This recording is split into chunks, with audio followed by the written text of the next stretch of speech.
Listo, estamos ya, como les habíamos informado, en nuestra mesa de diálogos a Jorge Ortiz y a Marcelo Fernández de Córdoba, los dos, uno especialista en Derecho Internacional, diplomático de carrera, Jorge, no digamos, formación, su visión internacional. A los dos les agradecemos por venir a compartir esta mesa de diálogo, y el tema planteado es: el mundo vuelve a estar alerta con los atentados de Bruselas. Pero esto tiene que ver también con algunas otras cosas del que están pasando en el mundo. Y uno diría, claro, puede recordar a los 1500 y las cruzadas y con un montón de cosas que entonces parece que Europa no puede salir de esta parte histórica. Entonces, la primera pregunta a Marcelo Fernández de Córdoba sería: embajador, ¿cómo podemos medir lo que pasó en Bruselas? ¿Cuál debe ser la reacción? Bienvenido, buenos días. Muchísimas gracias, es un gusto conversar con ustedes. Yo pienso que lo que está en Bruselas es ya un paso hacia más allá, en el sentido de la violencia y de la guerra, de lo que fueron los atentados en París. ¿Por qué? En París obviamente fue un atentado absolutamente inexplicable. El número de muertos fue muchísimo mayor, 130 muertos, ¿no? Pero acá la significación está dada, que es el atentado en el corazón de la Comunidad Europea. Bruselas prácticamente es la capital de la Comunidad Europea. Entonces, ya tiene otra significación. Ya tiene otra significación, y de allí yo pienso que la reacción en contra de esta barbarie va a ser tener que tomarla ya la Comunidad Europea como tal. En el caso de los atentados a París, Francia reaccionó, pero Francia reaccionó unilateralmente, solo Francia. Francia inmediatamente bombardeó algunas posiciones del ISIS en el Asia Menor, pero el resto del continente, a más de mostrar su solidaridad, su rechazo, no pasó adelante. Hoy día creo que las cosas están cambiando, y van a cambiar, y deberían cambiar. Porque si es que no toma Europa como tal una conciencia del real peligro que tiene el Estado Islámico, del real peligro no solamente para Bélgica o para Francia, sino para todos, si no toma conciencia de esto y que hay que combatir a esta barbarie, y no hay más remedio, hay que combatirla, a mi modo de ver, con la fuerza, no hay otra fórmula. No hay otra fórmula. Pensemos que el Estado Islámico este rato ocupa una extensión de territorio aproximado de 40.000 kilómetros, con una población que está sobre una población de alrededor de 7-8 millones de personas, y más que eso, tiene autofinanciamiento. Claro. Es el grupo terrorista que en la historia más autofinanciamiento tiene. Este autofinanciamiento viene de las ventas de petróleo, porque ocupa, en la zona de Siria, ocupa una zona petrolera, que de acuerdo... De Siria... También y de Irak, ¿no? Irak, claro. Pero además, perdón, embajador, nos dicen que es una especie de secreto a voces que ese petróleo sale por Turquía. Sí, a eso es lo que pasa, es que las cuestiones económicas, ya en la práctica, la compra y venta y las necesidades no tienen ideologías. Es lo mismo, dicen, bueno, ¿cómo puede estar este grupo armado? ¿Cómo puede proveerse de armas? Hay proveedores, hay proveedores que hacen triangulaciones, hay países que deben estar involucrados, fábricas, para poder venderles armas, porque tienen, de acuerdo con lo que se puede ver en la noticia internacional, tienen para unos un componente de alrededor de un ejército de 15.000 personas que están en el frente. Están reclutando en el mundo. Pero, ¿no? Que lo global es alrededor de 30.000 personas. Y dentro de este grupo de personas, lo gravísimo es a lo que tú acabas de mencionar, que hay personas de alrededor de 90 países. En el caso de Bélgica mismo, para un país pequeño como es Bélgica, con 8 millones de habitantes, contabilizados, las autoridades belgas tienen que hay 350 personas de nacionalidad belga que están integrando las fuerzas del Estado Islámico. Es decir, es una situación que... Y dada la extrema violencia, la extrema barbarie que han hecho gala en los últimos meses, decapitaciones, personas quemadas, personas enjauladas, que hacen pensar que estamos frente a una una organización que realmente quiere implantarse a base del terror y del miedo.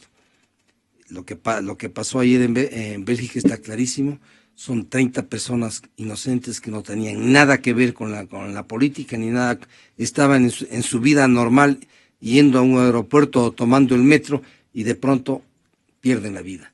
Yo creo que Europa tiene que reaccionar de una manera mucho más fuerte.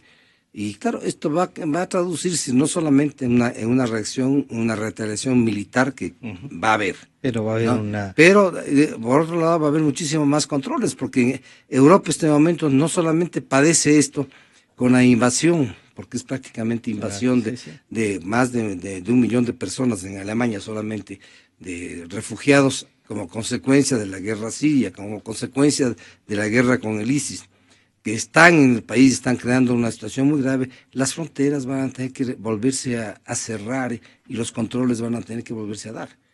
Yo creo que es lamentable, es un paso hacia atrás en la integración, en esta visión global que se tenía, ¿no? Global que se tenía, es un paso atrás, no solamente para Europa, sino para la humanidad. Jorge, agradecerle nuevamente por su presencia en esta mesa de diálogo. Usted encuentra raíces, además históricas, no solo respuestas políticas actuales, a que no ha muerto este deseo de, qué sé yo, de tener un califato propio, ¿no? De esta gente más o menos radical, pero que al mismo tiempo demuestra como nos ha dicho el embajador Fernández de Córdoba, unas formas arcaicas del ataque, de la muerte, de la sangre, en definitiva, ¿no? ¿Cómo evalúa usted? Bienvenido nuevamente, buenos días. Muchas gracias, Francisco, por la invitación. Sí, en realidad todo esto tiene un profundo arraigo en el tiempo. Concretamente, la gente que está en torno a Abu Bakr al-Baghdadi, el califa de Raqqa, es gente que tiene constantemente en su mente la égira. La égira es la fecha máxima del Islam. Es la fecha de junio del año 622, cuando el profeta Mahoma fue expulsado de la Meca y tuvo que refugiarse en Medina. Cuando se refugió en Medina, el profeta decidió que con predicar no bastaba, con la fuerza de sus palabras no bastaba, sino que se requería la fuerza de las armas. Entonces Mahoma, además de ser un predicador, fue un guerrero.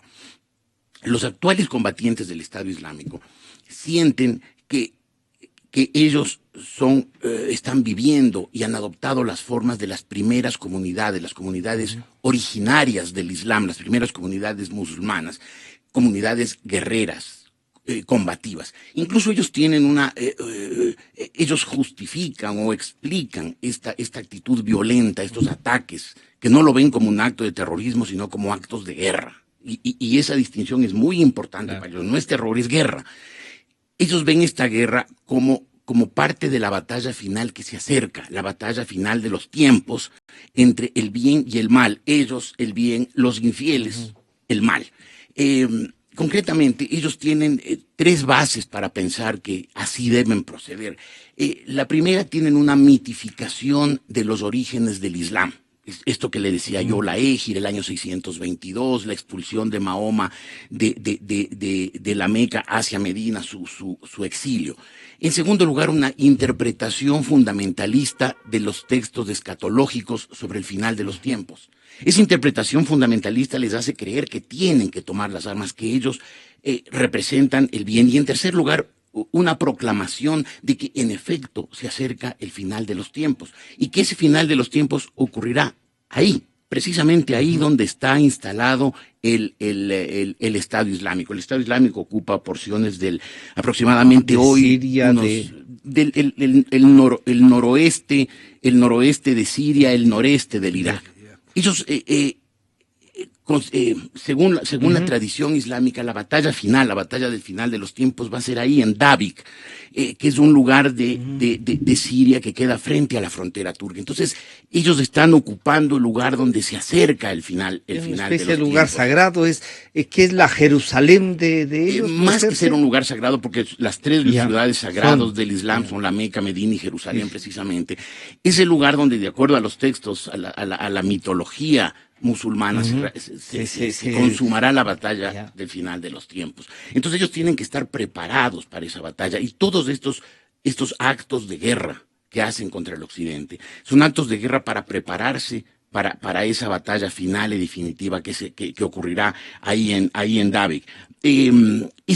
Por lo tanto, no es una guerra contra los soldados de los países que ellos ven como los países infieles.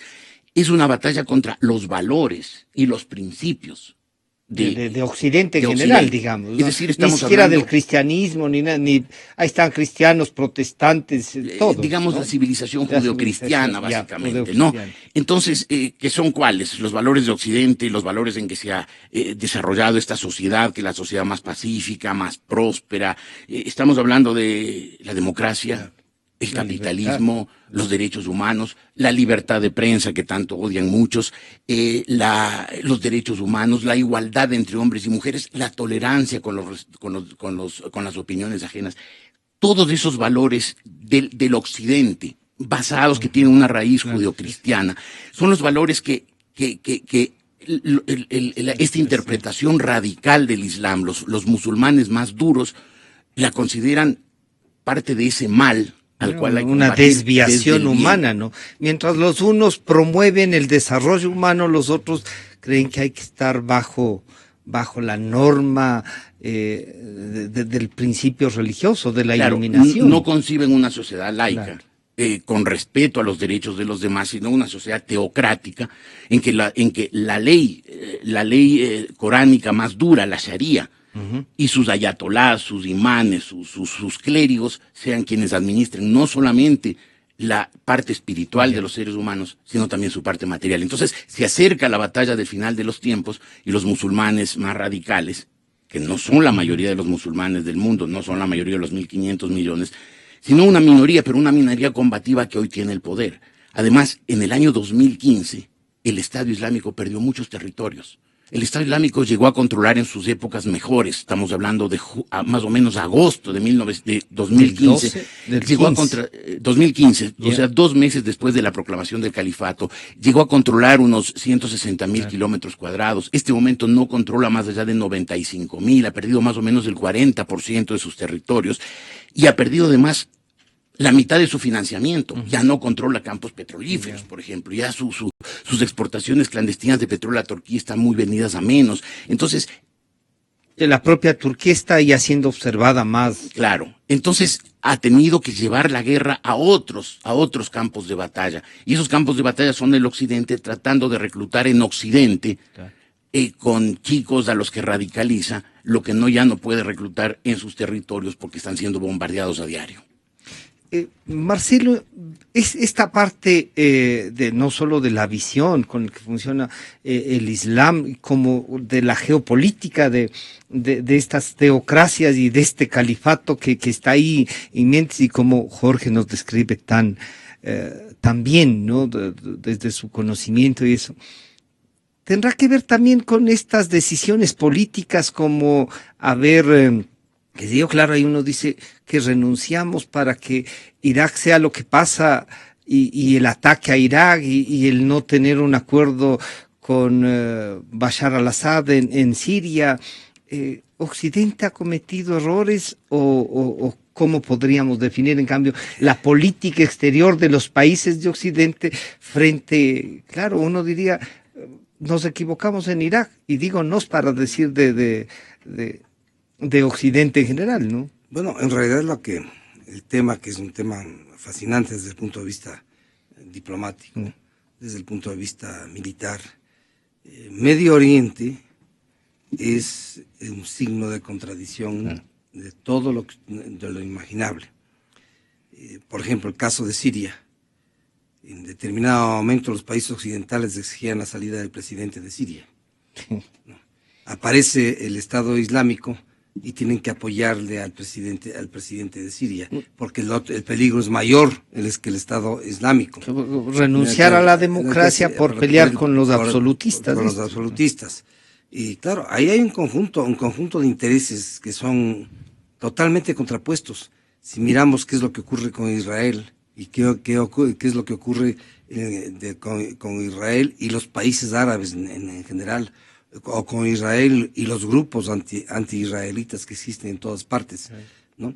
Es una situación que, bueno, no es nueva. La zona de Medio Oriente, que para las tres más grandes religiones están lugares sagrados, ha sido la zona más conflictiva de la humanidad a través de miles de años. Si empezamos a mirar en la Biblia, desde 2000, 3000, 4000 años antes de Cristo, pues ya estaban el germen de las confrontaciones entre israelitas con los filisteos, con los egipcios, es decir, toda una situación que va arrastrándose a través de los años. Evidentemente que Occidente en determinado momento pues puso su mira en que Israel podía ser el país que traiga estabilidad, obviamente trayendo estabilidad, imponiéndose frente a determinados países árabes, a determinadas cosas, el caso de los palestinos, ¿no? Por ejemplo, el caso de los palestinos, que es un tema que siempre está latente. La creación de un verdadero Estado de Palestina, que eso fue aprobado conjuntamente con por Naciones Unidas. Que no se cumple, pero con la creación del Estado de Israel.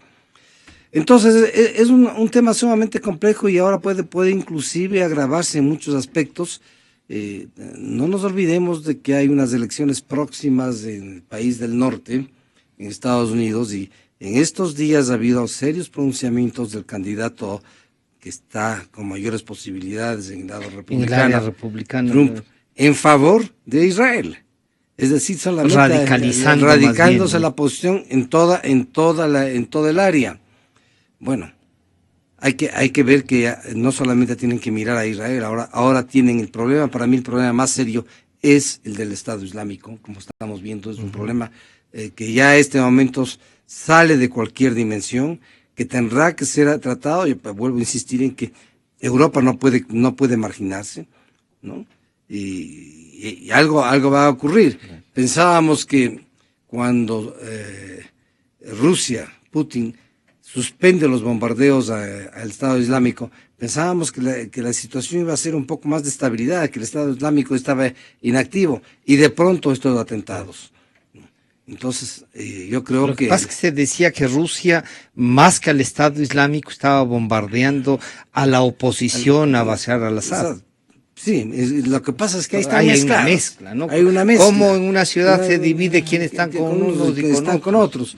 Entonces, es una situación tremendamente compleja. Se pensó de que ese cese de fuego patrocinado por los Estados Unidos traía cierta pacificación de la región, y estamos viendo que no es así. ¿Qué va a pasar? Muy difícil predecir. Jorge, le volvería a preguntar esto también a usted.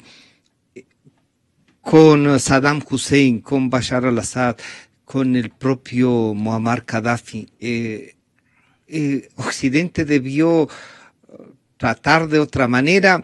Un poco, diríamos, con la Cuba del Caribe se están aplicando otras formas de acercamiento y de intentar salvar también al pueblo cubano, como debería la humanidad intentar salvar al pueblo de Siria, al pueblo de Irak.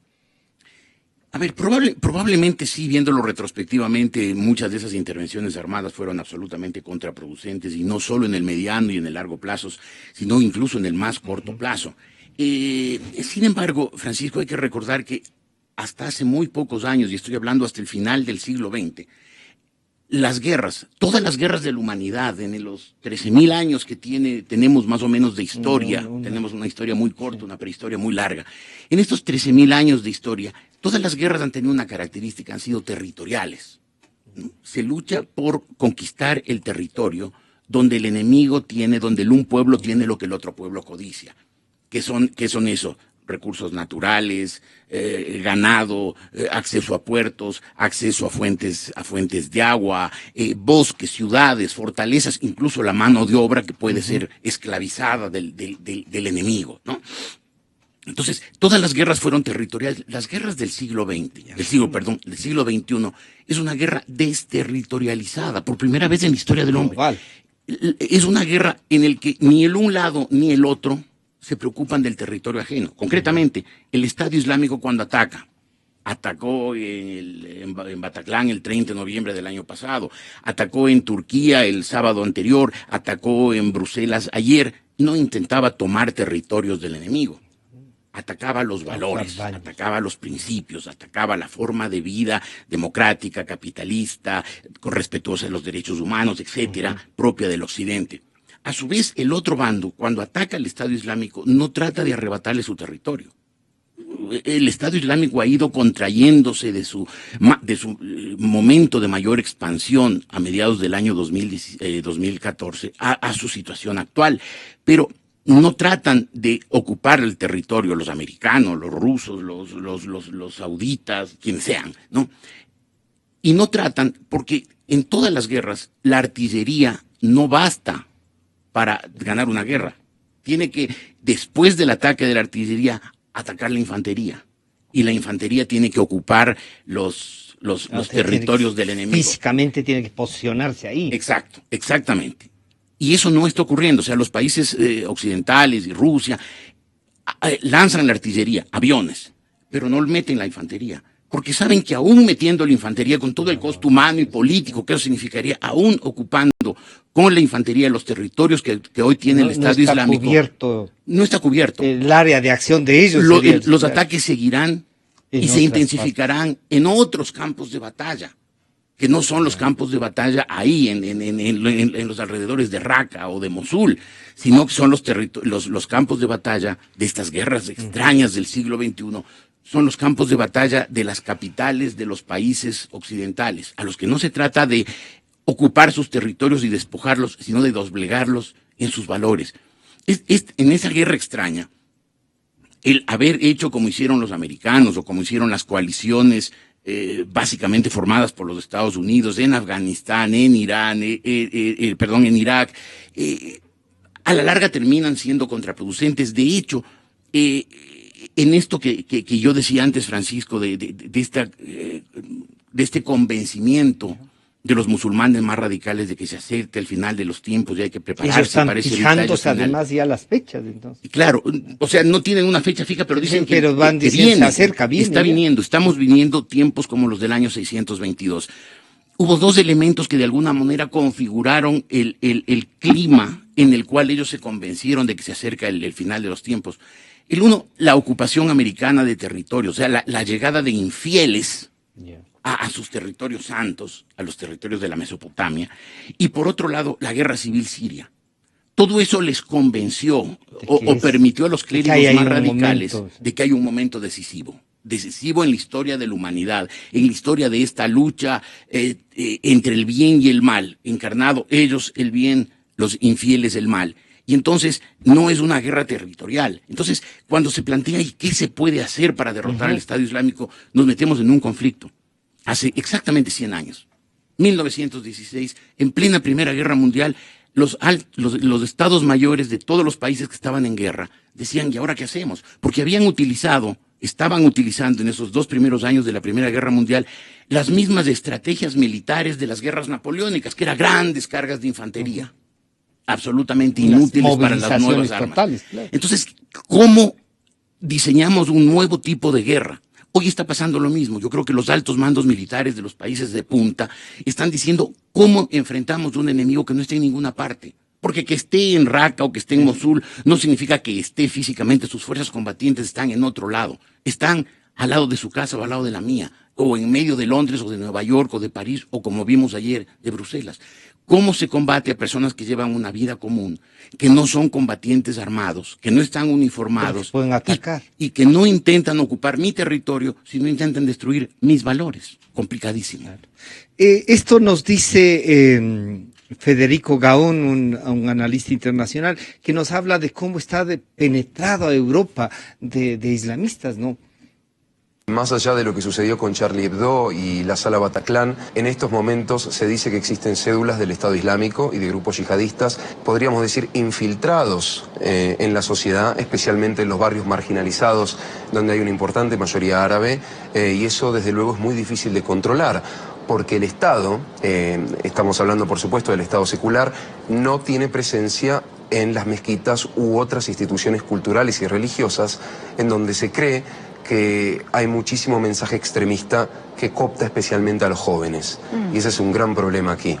Habiendo capturado a Salet Abdeslam el pasado viernes en Bruselas, ¿no tenían que estar prevenidas las autoridades, elevar los niveles de alerta? Es que quizás estos atentados se produjeron por mi temor a que este señor revele información logística relacionada con estos atentados, de modo que se ha acelerado el ataque. De cualquier manera, lo cierto es que, independientemente de la captura de este hombre, el atentado se iba a producir. No hay una razón política específica por el atentado. Recordemos de que no estamos hablando de que Bélgica tiene tropas en Irak, como en su momento se hablaba cuando fue el atentado, los famosos atentados en Madrid de 2004, que se decía que el móvil político era la presencia española en Irak. Ahora no estamos hablando de tropas invadiendo en ningún terreno, de modo que esto hay que definirlo por lo que es. Es un acto de extremismo religioso. Exa FM. Bueno, esto un poco resume la visión actual, no solo la histórica, que Jorge nos la describe perfectamente. ¿Cómo reaccionar entonces? Si hay células viviendo ahí, como nos dice Jorge también, están ahí, son vecinos, pero además están consiguiendo militantes. En realidad es un tema sumamente delicado para Europa y particularmente para los países en los cuales la presencia musulmana es muy grande. Francia principalmente es el país que más musulmanes tiene. La propia Bélgica, en la propia Bruselas, el barrio fundamental que tiene presencia musulmana es un barrio que tiene alrededor de 90.000 personas. Y de estas 90.000 personas, el 90% son musulmanes.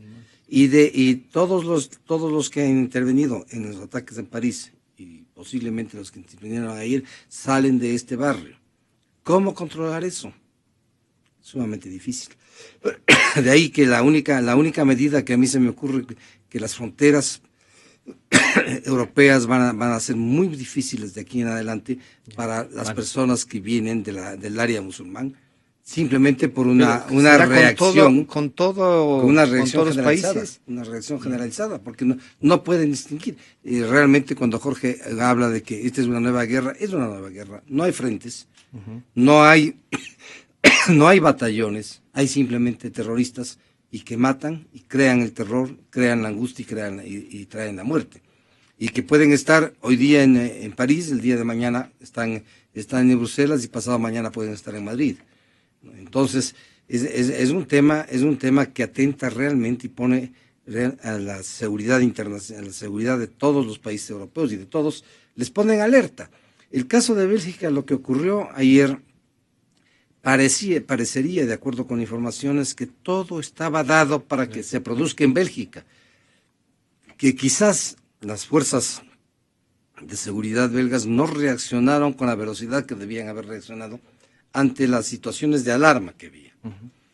Y bueno, esto va a haber capturado ahí a uno de los autores de lo de París.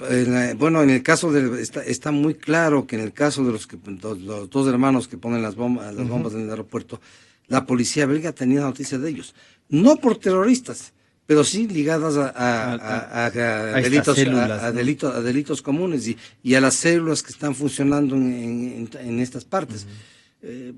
Yo creo que sin violentar sobre todo la presunción de inocencia, que es algo fundamental, las fuerzas de seguridad van a tener que actuar de una manera más enérgica, van a incrementarse los controles, de hecho van a incrementarse los controles como consecuencias, como un daño, digamos, colateral.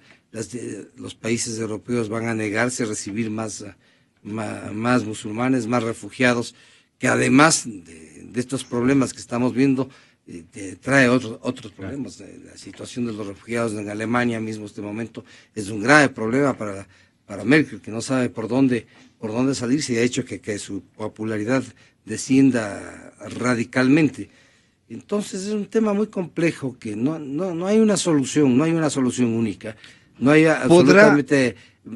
Esto tendrá que venir, yo pienso que va a haber una reacción por parte de los países occidentales militar, y va a haber una reacción de seguridad, va a haber una reacción ya a nivel de la sociedad, la propia sociedad resguardarse también. Va a resguardarse, y obviamente en estas restricciones, en esta temor de que el vecino pueda hacer hay un renunciamiento a las libertades y al vernos iguales, como decía Jorge, como los principios de todos tenemos los derechos, ¿no? Evidentemente que por ahí puede irse, es muy complejo, y creo que lo de Bruselas es el detonante del cual van a salir consecuencias muy severas, no solamente para los musulmanes que viven en los países europeos, sino en general y particularmente, naturalmente, a los miembros de ISIS, ¿no? Jorge, ¿se verá afectada América Latina? ¿Puede pasar algo de lo que pasa en Europa? Uno dice, Dios no quiera que pueda pasar lo de Buenos Aires, ¿no? Que ya son algunos años con la Mutual Judía. ¿Podrá pasar también algo? Estamos viendo mezquitas, aquí mismo en Quito ya comenzamos a verlas. Hay una especie de repartir todo, en el África están.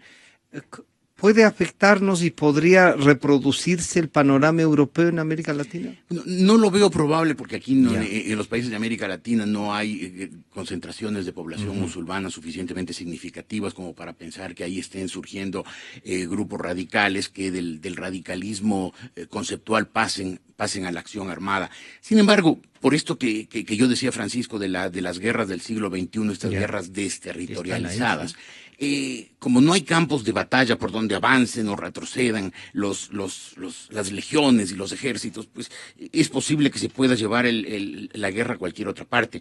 Evidentemente al territorio norteamericano, al territorio tanto de los Estados Unidos como del Canadá, es muy probable que llegue.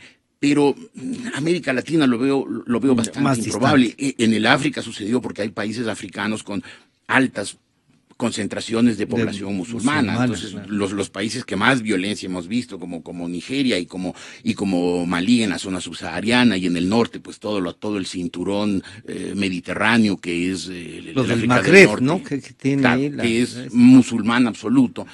Entonces es posible que haya eso. Yo lo veo bastante improbable en América Latina. Sin embargo, pues todo puede ocurrir. Estas son unas guerras bastante extrañas, bastante difíciles de anticipar, porque es una nueva guerra en la historia de la humanidad. El tema de Bruselas a mí me preocupa especialmente porque, según los expertos, para armar un atentado terrorista como este o como el de la Sala Bataclan, se requieren, dicen, 10 semanas, es decir, 70 días.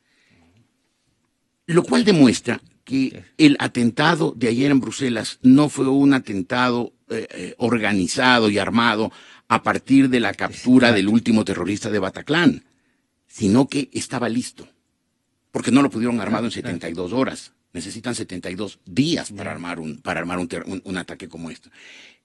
Si tenían ya en Bruselas, que como muy bien dice el embajador Fernández de Córdoba, es un centro de mucha concentración de población musulmana y por lo tanto es un lugar especialmente sensible, como él muy bien lo decía.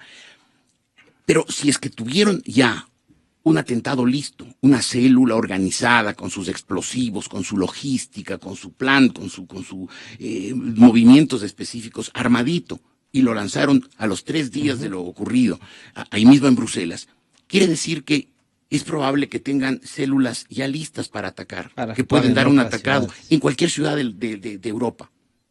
Es decir, a lo mejor lo único que hace falta es una orden. Ya, ataquen. Y a lo mejor puede haber un ataque terrorista igual otra vez en París, otra vez en Bruselas, o en cualquier otra ciudad, en Londres, en Berlín, en Madrid, en cualquier ciudad europea, incluso en los Estados Unidos, aunque en los Estados Unidos por la distancia, por el océano que los separa, hay mayor distancia, evidentemente. Los países árabes con respecto a Europa están a un cruce del mar Mediterráneo, que es un mar accesible, digamos, fácilmente cruzable, y tienen conexiones terrestres por todo el Asia Menor, hacia la zona de los Balcanes. No es el caso de los Estados Unidos, donde hay que vivir la desesperación de vivir en Cuba, el socialismo, para que la gente se lance a cruzar el estrecho de Florida, no el océano Atlántico. Por la desesperación de 50 y tantos años de socialismo y de castrismo, la gente huye, pero en el Mediterráneo es muy fácil cruzarlo. Entonces es posible, incluso yo diría que es probable, que así como vimos ayer en Bruselas una célula lista para operar simplemente a una orden, haya células iguales en cualquier ciudad y que cualquier día, hoy, mañana o pasado, nos enteremos de un nuevo ataque tan mortífero como el de ayer en Bruselas. Embajador, los países como los latinoamericanos, Ecuador, digamos, ¿qué deberían tener como política exterior frente a esto? ¿Alinearnos, no alinearnos? Bueno, evidentemente que es una pregunta muy clara y muy precisa. Nuestra política exterior ha sido en los últimos años totalmente errática. Claro, sí.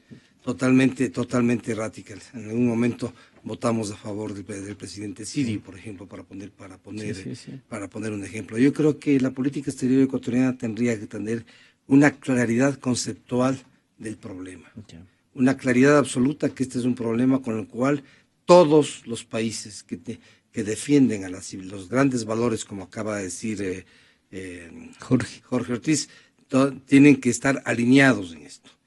Y este alineamiento puede darse, y de ahí tal vez hay algo de peligro en esto de que, un poco, en cierto sentido, no estoy muy de acuerdo con Jorge, en el sentido de que estamos un poco aislados. Ya, porque que no somos un punto así medio estratégico para presentarse. Supongamos que hubiera una acción internacional para que Naciones Unidas intervenga. Claro. Pongámonos en ese caso. Y entonces llegamos a que hay que tomar una decisión en la Asamblea General, que es el lugar en que estamos nosotros en este momento. El Ecuador tiene que pensar eso, que tiene que estar precisamente con los grandes valores. No puede jugar o no puede abstenerse. Tendría que votar o estar en virtud de lo que ha declarado que es el Ecuador. Evidentemente, pero supongamos que votemos a favor de las tesis occidentales frente a esto. ¿Podría haber retaliaciones? ¿Podría haber actos terroristas en el Ecuador? Yo pienso que sí. ¿Usted cree que sí? Porque en un acto terrorista, si bien es cierto, Jorge dice que se requieren 72 días para organizarlo, la organización como tal, el Estado Islámico ya tiene los elementos. Tendrían avanzado los 72 días. Es decir, y como el Ecuador este rato es un país al que puede ingresar cualquiera, no, sin mayor problema puede ingresar cualquiera al Ecuador. Entonces podrían venir algunos elementos y simplemente la parte logística de los explosivos y estas cosas, filtrarlo por alguna parte. Y digo, esto podría ocurrir en el Perú, podría ocurrir en cualquiera de los otros países, y tener un acto terrorista.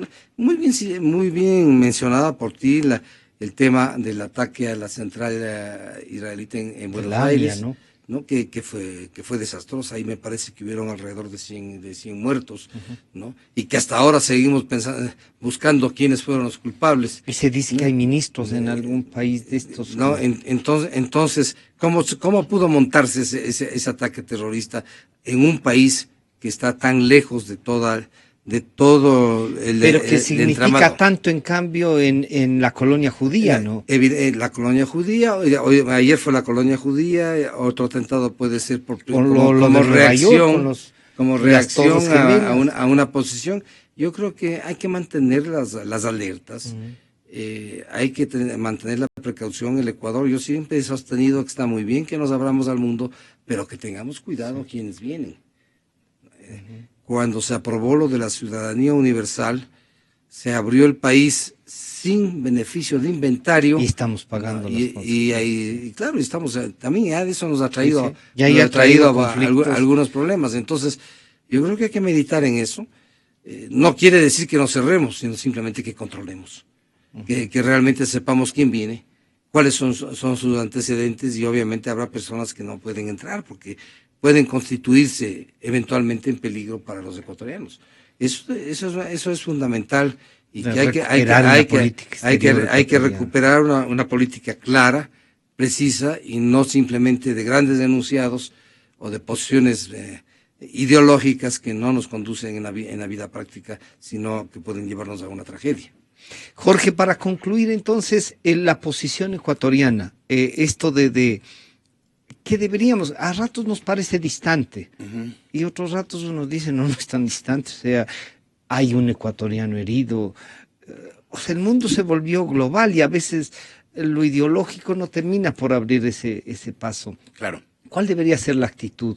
A ver, yo estoy plenamente de acuerdo en que la política internacional del correísmo ha sido simplemente catastrófica, devastadora, arrasó con todo, nos acercó a países con los cuales no tenemos nada en común, no comerciamos, no compartimos valores, nada, simplemente por las obsesiones ideológicas de Correa y sus secuaces. Y nos alejó de los países que son tradicionalmente nuestros socios, nuestros aliados, con los cuales compartimos valores, países en los que viven cientos de miles, incluso millones de ecuatorianos, y nos hemos alejado de esos países por esta política exterior del correísmo absolutamente torpe, desquiciada, absurda, ridícula, contraproducente, y se me acabaron los calificativos, aunque debería poner unos 25 más, por lo menos.